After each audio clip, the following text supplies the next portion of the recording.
9h-11h, Europe 1 Culture Média. Philippe Vandel. L'info média du jour avec au menu les accès décortiqués par vous, Philippe Vandel, et vos invités, les journalistes médias François Rousseau et Éric Le Bourris.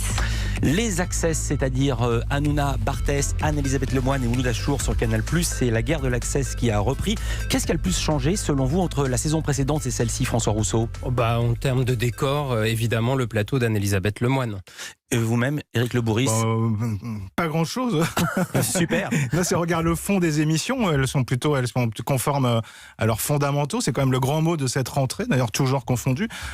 Si on regarde le cas de Cyril Hanouna, il y a un gros défi à relever pour lui cette année. Il y a quand même des audiences qui sont en baisse depuis 2 saisons. Alors c'est vrai que c'est lui qui est à l'antenne depuis le plus longtemps. L'émission, une des plus anciennes. Peut-être qu'il est plus sujet à l'usure, avec un public particulièrement jeune et volatile. Donc l'enjeu est peut-être plus compliqué pour lui. En tout cas, cette année, visiblement, il va tout axer sur le show, sur la fête. Ce qu'on a vu hier soir, c'est très clairement un avant-goût de ce qui nous attend cette saison. Et ce qui est marrant, c'est qu'il va vraiment rechercher dans le passé les recettes, les recettes de son succès, de l'évolution.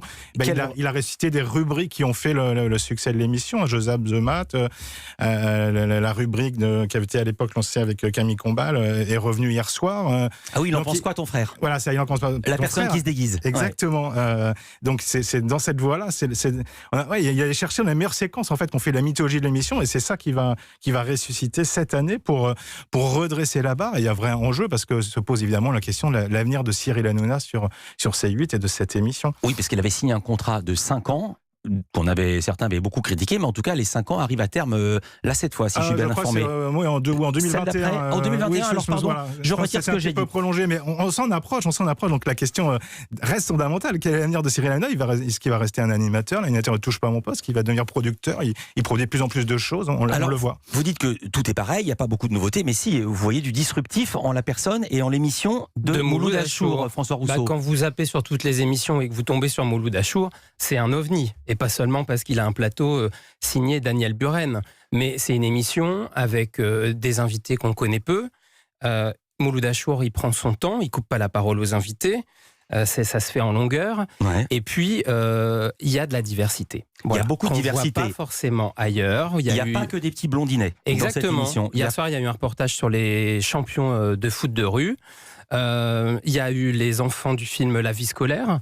Voilà, il y a un mélange et Mouloud Achour, il ponctue parfois de petites phrases adressées au public. Hier, il a passé le bonjour aux hommes et aux femmes de ménage.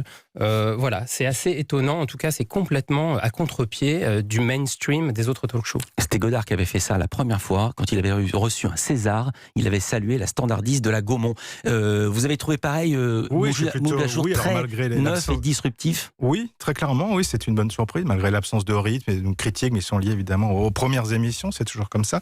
Il y a comme le disait François, il y a des choses intéressantes sur des thèmes, des approches, des écritures. Franchement, ça faisait quelques années que j'avais pas vu quelque chose comme ça, qui renouait avec une certaine modernité, justement, ce qui a été la force de Canal pendant longtemps. Donc, à voir, est-ce que néanmoins l'émission aura assez de percussions pour titiller les autres talk-shows quotidiens. Ils jouent pas dans la même cour. Ils jouent pas dans la même cour, quoique les premiers chiffres d'ambiance sont plutôt encourageants. Quand Hanouna a commencé, on disait qu'il jouait pas dans la même cour que le Grand Journal. Et puis non seulement il l'a dépassé, non seulement il l'a égalé, puis il l'a dépassé. Moi j'ai vu 2 humoristes dont je parlais tout à l'heure, on n'avait pas le son, là on l'a trouvé.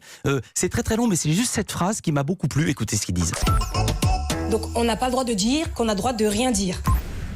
Je vous laisse méditer sur l'emprise du politiquement correct qui justement avait fait monter les minorités. Et ce qui était très très drôle, c'est que c'était une minorité qui se moquait de ce langage-là imputé aux minorités. Et c'est une manière aussi pour Canal+, de couper l'herbe sous le pied de Yann Barthès, qui lui défend toujours les minorités dans le quotidien. Et donc l'émission de Mouloud, l'idée de Canal+, c'est aussi de se mettre, en avant, d'être encore plus moderne que ce qui était le plus moderne. Alors je crois que justement le match Mouloud Achour Yann Barthès va être intéressant à suivre cette année, parce que très clairement, je pense que c'est les 2 talks qui vont être, enfin pas en concurrence, mais en tout cas qui peuvent éventuellement s'adresser aux mêmes personnes, finalement. Voilà. Les clashs, François Rousseau, il y en a encore cette année ? Des clashs, il n'y en a pas eu hier. Mais alors, il y a eu un débat un peu survolté dans TPMP sur Yann Moix. Mais sinon, hier, moi j'ai vu de la méditation, par exemple, chez Yann Barthès, puisque Yannick Noah a prodigué ses conseils pour bien respirer, pour se calmer. Donc c'était plutôt calme. Les publics sont très différents, mais ça on le savait. Est-ce que les publics peuvent s'intercroiser ? Est-ce qu'il y a vraiment une typologie du public d'Hanouna, du public de Barthez? Il y a peu de passerelles entre les différents talk-shows. En fait, il y a autant de publics différents que de talk-shows. On glose toujours sur leur concurrence féroce, notamment entre Hanouna et Barthès. En réalité, les gens ne viennent pas chercher la même chose. Chez Hanouna, on vient chercher le spectacle, on vient se vider la tête, on vient se marrer. Moi, je suis allé dans le public des émissions pour un reportage dans Le Parisien. J'ai beaucoup discuté avec les gens qui étaient là. Chez Hanouna, on vient vraiment, après sa journée de boulot, penser à autre chose, c'est du pur divertissement. Chez Yann Barthès, le public vient chercher la face cachée de l'actu. Le côté poil à gratter, le ton sarcastique, il y a le côté coup de pied dans la fourmilière. Et donc, c'est souvent des étudiants, des profs, des cadres. D'ailleurs, j'ai regardé les structures d'audience et je peux vous dire que les CSP+, représentent 40% de l'auditoire chez Yann Barthès. C'est 27% chez Cyril Hanouna. Et sur France 5?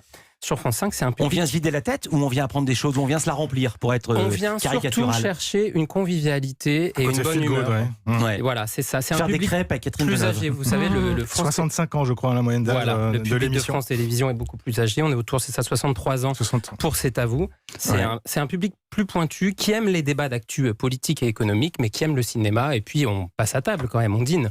Éric Le Bourrice. Oui, je suis assez d'accord avec cette analyse. Je suis pas sûr qu'il y ait tant de vases communicants que cela entre les émissions. D'ailleurs, on le voit quand l'émission n'est pas à l'antenne et que l'autre l'est. Il n'y a pas forcément de répercussions incroyables, quoi. Non, chacun a son public. Ouais. L'enjeu, est-ce que Canal+ peut renverser la table? Est-ce que Canal+ peut faire de ce match à 3 un match à 4? That is the question. C'est pour ça que vous êtes là, les gars. Si on voit les scores d'aujourd'hui, on se dit qu'il y a du potentiel. Moi, ce que j'ai vu à l'antenne hier, je me dis qu'il y a vraiment des choses intéressantes. Ouais, pour parler à une nouvelle génération de téléspectateurs plus jeunes. L'objectif de Canal aujourd'hui, c'est de rallumer la lumière sur cette case qui est une case sinistrée de l'Access Prime Time. Canal aujourd'hui a un peu abandonné la course à l'audience depuis la reprise en main à l'été 2015 de la chaîne par Vincent Bolloré. Les courbes rutilantes de médiamétrie, ils les ont oubliées. Aujourd'hui, la stratégie de Canal, c'est de faire de l'image. D'ailleurs, ils disent que c'est une vitrine de sens pour eux. Mouloud Achour, comme les Yves Calvi juste avant, on n'est plus époque paillettes. Vous êtes d'accord avec ça, Éric? Oui, alors Mouloud Achour va passer après Yves Calvi. C'est assez étonnant de voir si une personne vont être les mêmes derrière leur télévision.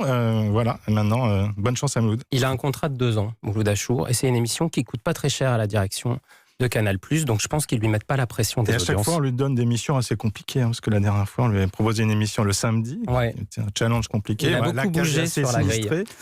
Bon courage. Et je rappelle qu'on parle là de la guerre de l'Access, des talks d'Access, mais il faut dire que tous ces talks sont bien en dessous des audiences, des gros poids lourds de l'audience que sont sur TF1, Demain nous appartient, et Nagui sur France 2, et le 19-20, et peut-être même parfois 28 minutes sur Arte, donc un petit peu en dessous, qui est un peu au même étiage. Merci à tous les deux. Merci Philippe. Merci. Culture Média continue.